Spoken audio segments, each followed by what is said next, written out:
అన్నీ నీవు మరలా పొందడానికి దేవుడు కృప చూపుతాడు. మొత్తం పొందుతావు నువ్వు. ఆ రోజు సిగ్గుపడతావు దేవుడిని సణిగినందుకు, కన్నీరు పెట్టుకుంటావు.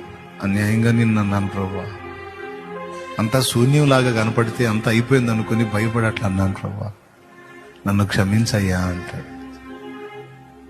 తమ్ముడా నువ్వు అంటావు, చెల్లి నువ్వు అంటావు, తల్లి నువ్వు అంటావు. అప్పుడు ఆయన అంటాడు, ఎప్పుడో క్షమించలేపో, నేను క్షమించకపోతే వాళ్ళు ఇక్కడ దాకా రావుగా అంటాడు.